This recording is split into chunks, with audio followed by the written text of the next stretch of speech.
with industry professional Angela O'Hara.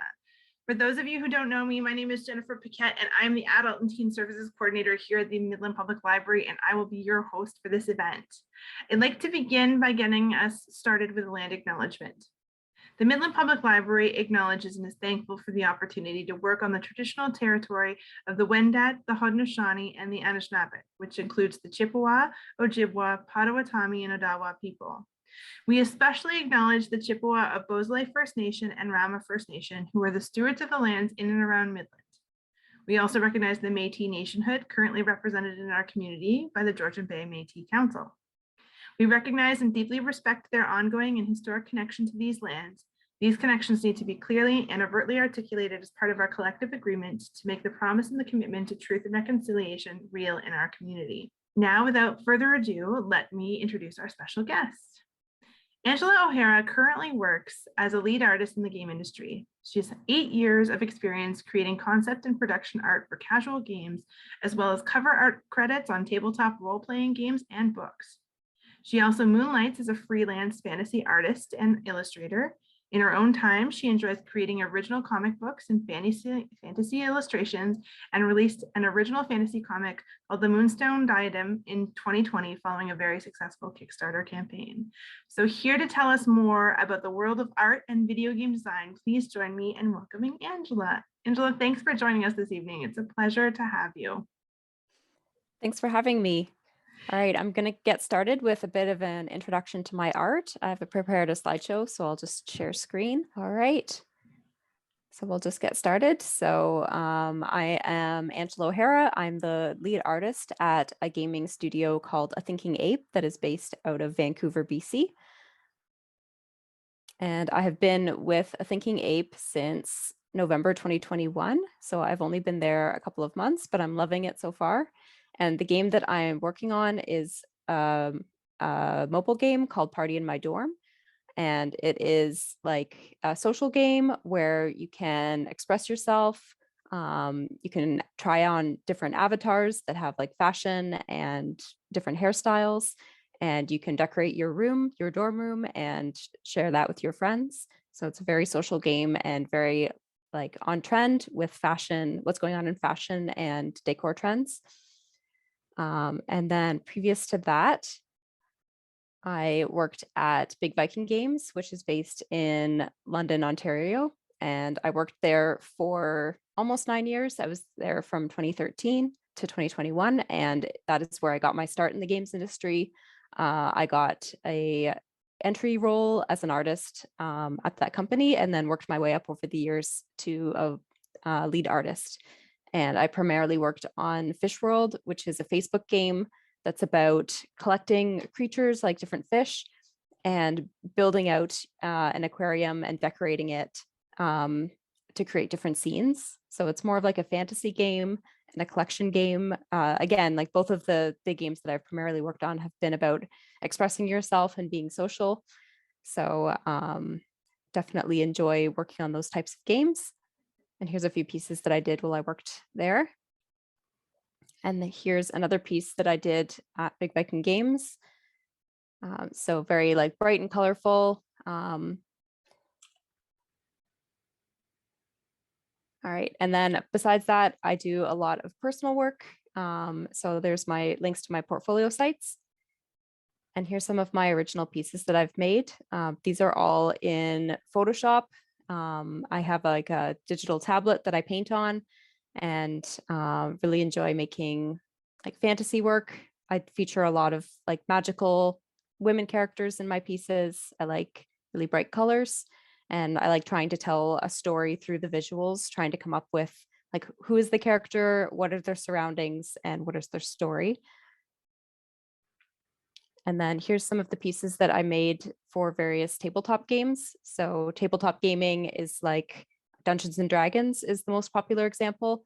So there's different resources that you can buy to run games with your friends, and those all require art. So here's a couple of pieces that I've done for various tabletop games over the years. And then again, with tabletop game art, it's all about the story. and the characters and trying to set the scene so that when the player is playing the game, they can imagine themselves what their character would be like in that world. So really enjoy doing these pieces. And then besides that, I also like to do fan art. So fan art is art based on another person's intellectual property, usually games or TV shows, movies. And fan art is probably the best way to get your eyes on your work as an artist posting on social media. Um, right now, the big trend is Turning Red, just came out on Disney, and a lot of artists are creating Turning Red fan art, posting it, getting a lot of engagement, getting a lot of eyes on their work. So these are some fan art pieces from World of Warcraft and then one from Star Wars that I created. And here's some more fan art. And then this is my original comic that I created, the Moonstone Diadem. So this is the cover art and some of the interior pages. So these were all done with pen and ink on paper and then digitally painted, and the text was added digitally afterwards. And then this was crowdfunded and then sold. So I have a lot of physical books in my house right now, waiting for conventions to be in person once again so that I can sell them. And then this is kind of the process that I went through. So designing the characters, what do the characters look like? What do they wear? How am I selling their personality through their clothing? Each one of them has like a set of characteristics that I want to convey. And then also things like this is like a historical fantasy. So like what I looked up a lot of historical influences and references to try to make the world feel more grounded. And then this was the process of working on the comic. So I used like traditional ink pens on paper and then digitally scanned it. And you could see the original piece in pen and ink on paper and then the final book. And then I had to do a lot of graphic design for this project as well. Putting it up on Kickstarter meant that I had to create like a video trailer with like some animations. I had to design all of like the merchandise that went with it, and all of the images to try to sell the Kickstarter. That was its own huge project that I had to do. And then of course, like the book design as well. The cover image has to be like the most engaging piece and really sell what the project is about just at a glance. So that was probably the biggest challenge, was trying to make sure that the cover really sold what the story was about, to make it instantly understood. And then fulfillment. So I had to go through the process of having the book made, which was another full-time job, working with a book printer and having the books made, checking the proofs, making sure all the colors were good, and then actually packing up each person's order that purchased it on Kickstarter and mailing it out was a way bigger task than you might imagine, or at least I might imagine, but very fulfilling and very worth it. And then the lessons learned from doing this project, I sought a lot of feedback at every step. I had some great friends in my corner. I had a friend who is a novelist who I asked for a lot of help with the story. I had artist friends who I asked for help on every page. Like, do you understand what's happening? Is there something that I could do better? And just like various people, like all across the board, anybody who would give me advice, I would send my work to and ask them to read it and look it over. And really being really humble about that feedback meant that I could learn quite a lot more and make it even better. And then flexibility was another thing that I learned. What my original kind of idea for the project was so much different than what the final project was. It was originally just going to be like a drawing series, like a series of drawings that told a story, and then it turned into a comic, and then it turned into a full color comic, and then it was a Kickstarter. So like I just kind of let the project evolve as it went to try to get to the, like, not be too stubborn and like really let it grow into what it was going to be. And then the final piece of advice is just like, if you want to do something, you probably can. There's resources out there, and you can ask people for help. And a lot of people will be really happy to help if you reach out to professionals. A lot of the time, people are quite happy to help answer a few questions about how they got started. So you can do the thing. You can make something happen if you want to. And yeah, I'm just going to stop sharing. That's the end of this presentation.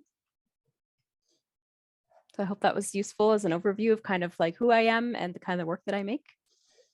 I love it. And the whole time that I love your use of color and the movement in your pieces. And the whole time I'm watching, I'm so curious to know how you would depict the book I'm reading right now. Thank you for sharing that. That's a fantastic introduction to all that you do. I don't know, where do you find the time to sleep, Angela? I try to be very like disciplined with my time. And it also really helps to be very stubborn with what you want to do.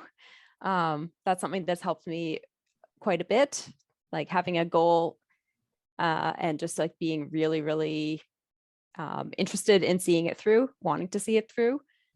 Especially like if there's any naysayers who think maybe it's not possible, maybe you can't do it. Like that could be really good motivation for saying, well, I'll show you, I'll do it, and it'll be amazing. So not that there were naysayers in my case, but that has been a good motivation for me in the past, like wanting to really show that I can do something. Nice. Can you talk a little bit more about your role as lead artist? And from your resume, you've held a different kinds of roles. And starting from where you are now, do you manage a team of other artists where you are? I do. I have a wonderful team of artists and one writer on my team, and we all work on Party in My Dorm together. And so I'm kind of splitting my duties between people managing, making sure that everybody on my team has what they need and that they're growing towards their own goals. And then also taking care of the game as a product. There's things that need to be done. There's due dates always coming up, and just making sure that everything is running along nicely. And then also focusing on what kind of long-term improvements to the game do we want to make? What are some things that we could do to make the experience for the players even better? So that's kind of like the three prongs of what I do. And something with Party in My Dorm, where you're talking about expression and connecting with community, especially with fashion, and sometimes things trends can sort of surface very quickly. Do you find yourself sometimes up against some tight deadlines as far as like an inspiration has come or a trend has made itself known, so now we're wanting to incorporate that into the game relatively quickly? Do you find that with something like Party in My Dorm? I think we have a really good balance on the game with making sure that we're not planning things so far out that we're completely missing trends. We try to be a few months out of when the art is actually going to be launched in the game, so that we can kind of see things. But then there are opportunities like, for example, Euphoria kind of feels like it came out of nowhere in terms of the like the beauty trends and the fashion trends. And so there's like opportunities there where we might take inspiration for like a couple of things that would go out sooner, just to make sure that we can like capitalize on the trend. Like ultimately we want to make things that the players want to see, and that like we're creating avatars that the players are going to use to represent themselves in the game. So it's important that they feel current and feel fresh. But we also don't want to be working on things that go out literally the next day. Like we need to have plenty of time for development. So it's an interesting balance. And how many artists would work on a game like Party in My Dorm? So we have 4 artists on the game, and we also work with some outsource studios that take some of the load from us, so that we can kind of focus on like the high level view, and then like there's a lot of tasks and a lot of art that go into the game. So like our outsource studios are really strong partners for us in making sure that we can serve the needs of the game without getting underwater ourselves. Right.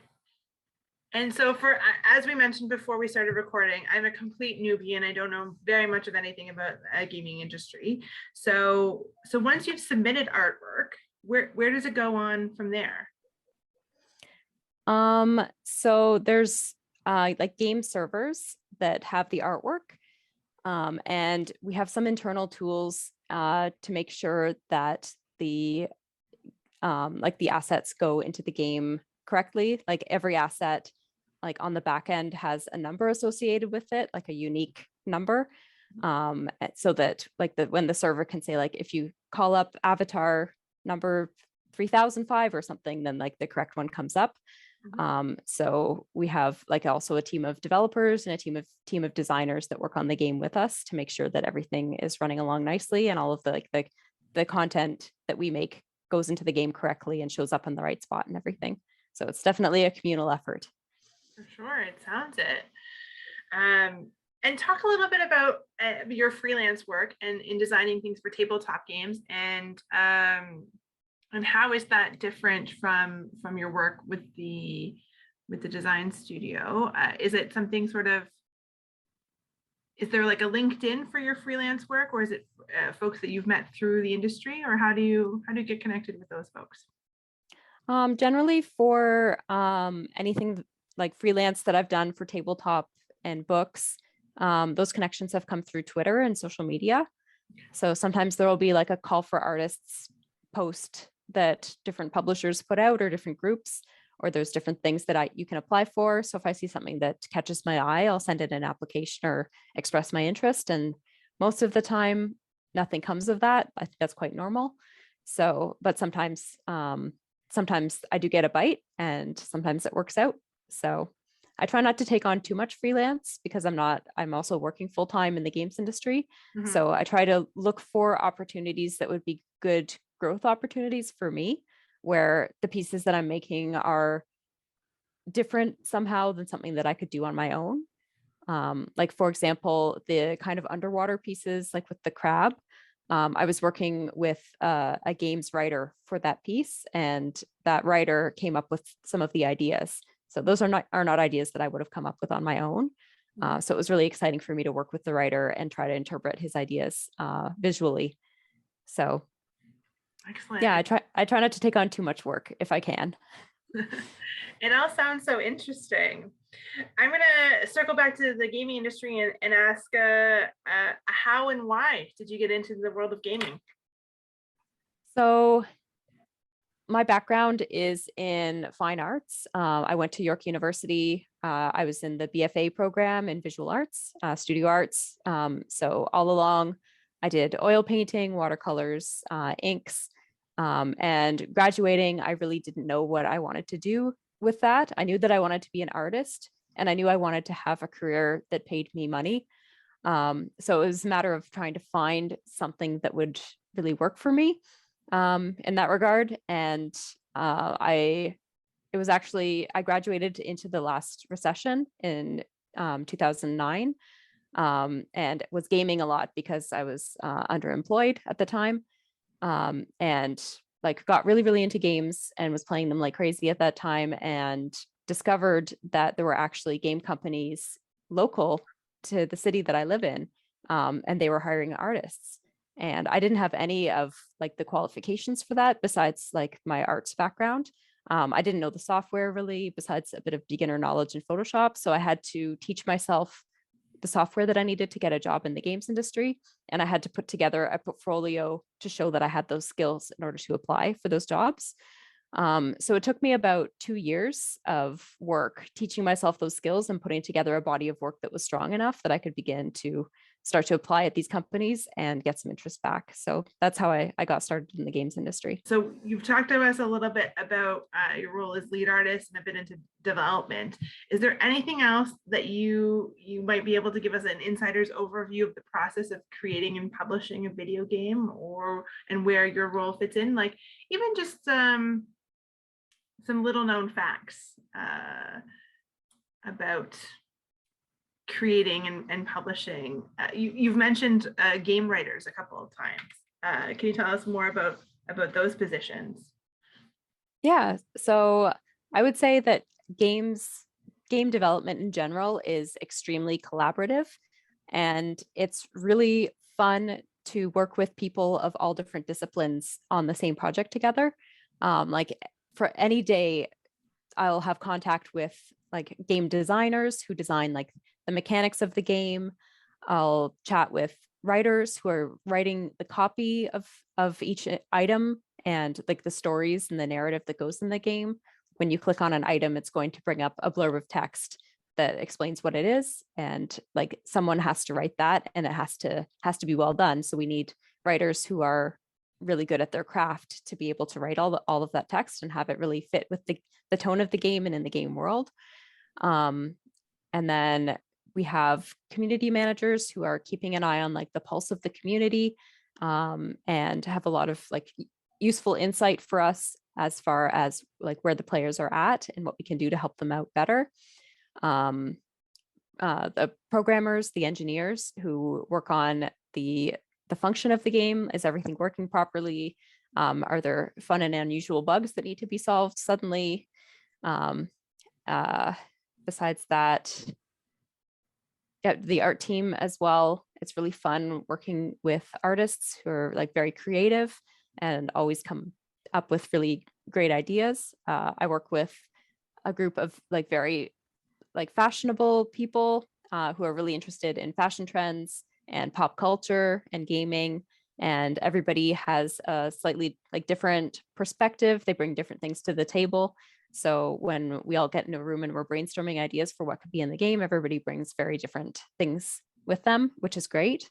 Like having that diversity of perspective is really important, I think. Is it common for a team or an individual to concentrate on one game, or is it likely that they'll be involved in two or more in their day-to-day life?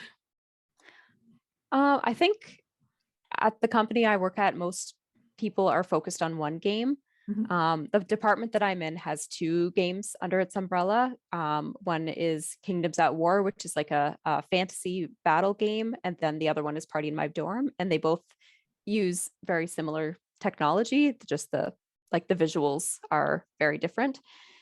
So we have like writers who will go from writing like cheeky cute text about like living in a dorm and like being a college student, and then like high fantasy battling a dragon type text. So there's both of that going on at the same time, which is very fun. I'm sure it's never boring. Yeah, every day brings something new. It's also fun to work on a game. It's called Live Ops, like live operations game, where the game has been released already, and the work that the developers do is coming up with content that comes out on a continual basis. Like there's always new updates in the game, new things. So that's kind of the world that I live in. It's not making new games, it's releasing content for an already released game. So the really fun thing about it is that the content of the game is always changing. Sometimes we're doing like a undersea gala, or sometimes it's like a like horror cabin in the woods type thing.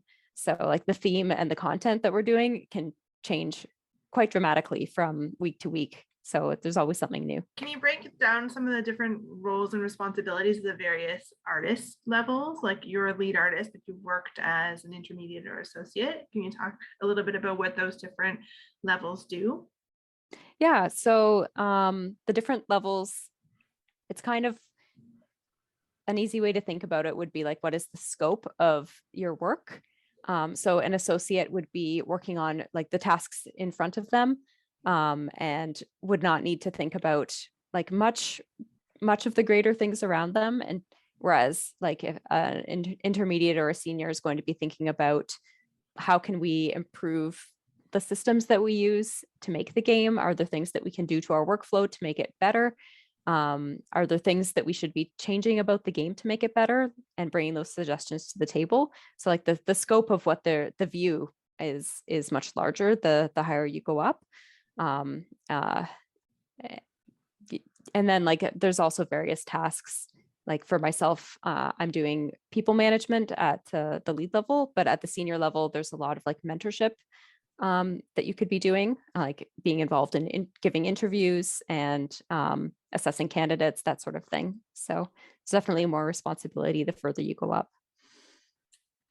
Can you talk a little bit, you've touched on in your presentation, but a little about the tools you use?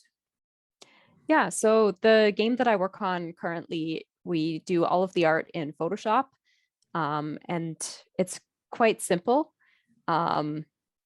once the art has been finished and exported out as a PNG, then we just need to put it in the repository of all of the game images, and then like some magic happens on the back end and it goes into the game. So like we don't, it's quite like the game is quite a bit older than most new games coming out. Most new games coming out use an engine called Unity. That is kind of like the industry standard, but this game that I'm working on now predates Unity, so that's why it's not using that engine. Okay. And so when you say you do the work in Photoshop, forgive my ignorance on this question, but so does that mean that you're using like your mouse or your stylus pen as your sort of to create the images? Yep, that's right. So we'll do all of the art in Photoshop. Typically what the process looks like is it begins with gathering references. So we love Pinterest. We love like social media. We can't invent everything out of our heads because it wouldn't be authentic to what we're trying to represent. So we do a lot of research to try to gather a lot of different references, and we'll put all those references together in a composite image. And then we'll use that to draw the actual asset. And then, yep, starting with the sketch and then the line art and then paint. And then the final step is to post it to the group for revisions so that everyone can get their eyes on it, identify any like anatomical inaccuracies or any like risks, like does the character have like certain associations that weren't intended that come out only when you've actually drawn it. Like it's really hard to tell until you get it in front of a group of like people from diverse representation or diverse perspectives that can take a look at it and can give that kind of feedback. So that's very important because when it goes live in the game, all of the players are going to see it. So we need to make sure that that we've properly like vetted it by sharing it with the group. Of course. I am baffled by, again, as a game newbie, the attention to detail and the extensive thought process that goes into something that, you know, we're playing on our phones, we're playing mobile, you know, it's amazing. That's fantastic. And great to hear about that sort of storytelling and those considerations. You talked a little bit about the tools you use to create your comic book. And so in that case, you were scanning pen and ink drawings into the computer and then using Photoshop again to That's right. add the paint. Excellent. All right. Yeah, I wouldn't do that again. I did it that way because my original pitch for the project was going to be like for Inktober. Okay. So it was going to be like 31 ink drawings on paper that told a narrative. But then it turned into a comic and I ended up doing the whole thing like that. But with the sequel, it's going to all be digital. It's just easier. The most frustrating thing is drawing the perfect face in that panel, but it's a centimeter too high. And then you have to erase it. And whereas if it's digitally, you can just grab it and just move it down a couple pixels. And then it's just so much faster. There's just so many tools that make it easier. So I'm looking forward to doing it digitally this time. Okay, so here's an interesting question, and it's about, you know, artists in the business world. So you often think of artists making art for themselves, but you're very much involved in the business aspect of art. Can you talk a little bit about your experience of the business of art, and for example, decisions that you have to make as an artist because of business trends, but may not make personally? Like, can you talk a little bit about that juxtaposition? Yeah, so I would say on the personal art side, I'm always thinking about what the purpose of the piece is that I'm working on. So and like how that ties into what my goal is.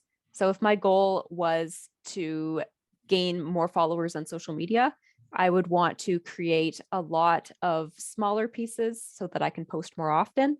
And I would probably do a lot of fan art of characters that are popular these days. And I would want to post a couple times a week at least.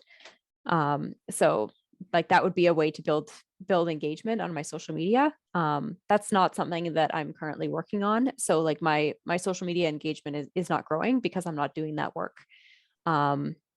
Whereas like if I'm working on a portfolio piece in order to put into my portfolio to show an employer that I've really learned a lot and I have like really upped my skills, then I might work on the same piece for an entire month and I won't get any social media engagement for that, but it's not for that. So, and then with working on the comic, I've been working on this for a couple of months now, and I have like very little to show for it in terms of like marketable images yet, because I have my script, I have my storyboards, I have sketches. Not a lot of it is like a neat marketable piece that I could just put out. It's all like pre-production and production art. So kind of like not worrying about the social media engagement on pieces where that's not the point is something that I'm always like trying to keep in mind. Mm-hmm. And that can be a bit hard like as an artist on social media, not seeing the numbers grow. It always feels great to have a hit tweet like that your piece really takes off and you get a lot of followers is like a real hit of serotonin, but it's not always about that, and to try to like keep that in mind as I'm working, that I have other goals that I need to be working on. And yeah, I would say the business of being an artist on social media is quite complex, and it's easy to try to chase numbers if you're not feeling like, if you're not being really conscious of what your goals are. Mm-hmm. Can you talk a little bit about your work exists, but whether it's the comic, whether it's the work you've done on your freelance work for tabletop games, or whether it's in the video game industry like it is with Party in My Dorm, your work is out there for the wide world to view or critique or comment on. Can you talk about what it's like to deal with that, and how do you cope with that vulnerability? I think that like especially working on a game with like an audience of players, not everything that you draw is going to be embraced. Like there might be some comments that may be hurtful, and that is kind of part of it. So I think that game artists like very early on need to develop a pretty thick skin in terms of the things that they make. And that's very important, not only from the players, but when like internally as well. When if I create a piece and I post it to the group for critique and I say, can everybody take a look at this please, and I get a lot of feedback saying that, oh, this needs to be changed or that needs to be changed, like that's something that I need to really be open to and take on board and not get my back up. Especially as a lead, it's critical for me to be modeling that good behavior. But at all levels, even if feedback comes in that I don't agree with or I don't think is valid, like it's always coming from somewhere, and it's really important to consider that. Like even if the feedback, the way that it's actually been articulated isn't 100%, there's probably something in there that is valid. So yeah, but if it's just like hate on the internet, like, oh, I just hate this, like you have to very like much separate yourself from your work and just say like, okay, like not everybody is going to like my work, and that's fine. My work isn't for everybody in the world. My value and my worth isn't tied to everyone in the world liking my work, and it's okay if people hate it. It doesn't mean anything for my worth as a person. Mm-hmm. Good advice. Good advice for sure. That we can apply to a number of different scenarios for sure. Well, what's something that would surprise the average person about the gaming industry? You know, anything? I think I would say just the variety of different careers in the gaming industry is surprising. Like there's a wide number of jobs in the gaming industry that require a wide number of skills. And it's not, I think some people might be intimidated by needing to know how to code to get a job in the gaming industry. I don't know how to code beyond just like basic information about coding. And there's like so many jobs that don't require coding knowledge. that I wouldn't be scared off by that. Yeah, it takes all types to make a game. Like we have like really a huge range of people with different skills that I've met over the course of my career, and people who came from just like a huge wide variety of places, like people coming from other careers into gaming and then go on to completely different careers. It's like the number of people that I know in the games industry who went to school for game design or game art and then got a job in games that's in the minority. It's mostly people who took a winding path like I did, is the majority of people that I know in the games industry. All right. Do we want to switch over to, you have some insights for us about breaking into Sure. the industry? Okay, so I just have some tips for breaking into the industry. So these are catered more for artists, but there's some things in there for just general knowledge as well. So some tips about around the artist portfolio that you need to present as part of your application to get a job in the games industry as an artist. So first up, continuous learning as an expectation for everyone in the industry. It's expected that you will continue to learn and to grow as an artist throughout your entire career. And then strong art fundamentals are the most important thing. Like, have you done like studies, life drawing, really nailing anatomy, perspective? Those fundamental skills are not something that really can be cheated. It's something that every artist has to know. In the portfolio, you can aim for around 10 pieces. You don't want like 100 pieces, and like a couple of pieces is okay, but like between 5 and 10 is probably a good number to aim for. And then curate your portfolio as best you can. Your weakest piece in your portfolio is going to be bring down the quality of your portfolio to that level of the weakest piece. So make sure that you're swapping out weak pieces as you're creating new ones. Whenever I create a new piece from our portfolio, I choose something to take out, and that way my whole portfolio is constantly leveling up. The more relevant your pieces are to the job you're applying for, the better. If you're applying for a 2D games art job that has really cartoony style, it's best to have some pieces in your portfolio that show that kind of style so that they know that you can do it. And then you can use a free portfolio site like ArtStation. You don't need to pay money to get a special custom website if you don't want to. You can just use a free option like ArtStation, and that's totally fine for professionals at any level use ArtStation. So don't feel that you have to spend a lot of money getting a custom site. Put your portfolio link right in your resume, put it in your cover letter too, make it easy and obvious.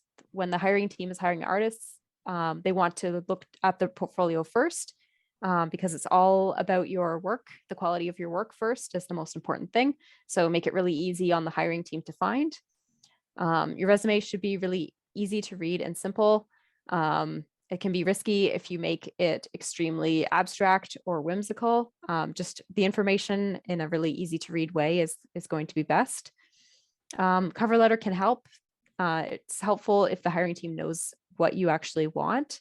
I wouldn't say it's 100% necessary unless it asks for a cover letter, but just stating your goals very simply and clearly is a really good way. And then also putting your portfolio link in the cover letter is really handy too. Just, you don't want people to miss it. Some tips for going into an interview in the games industry. Make sure that you play the studio's games, be prepared to discuss them. It's really awkward if an applicant hasn't played the studio's games or even looked into them. So like that's a little bit of basic homework that can really help. And then take a look at your own portfolio and be prepared to talk about your work. Just be aware of what's in there, because the people who are interviewing you have recently looked at your work. They probably have your portfolio up while they're interviewing you, so it's helpful just to know what's in there. Prepare for situational questions, such as like, tell me about a time you did something. I like to brainstorm situations that I can use so that I have them kind of top of mind as I'm going into an interview, and then just pull up these like situations as they come up in the interview. It's a lot more it's a lot easier than just sitting there trying desperately to think of a situation in which you did something in the past. So I find it a bit tricky.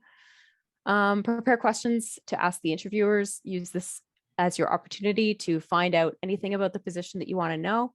Um, and try to find out as much as you can about whether you would actually be happy working there.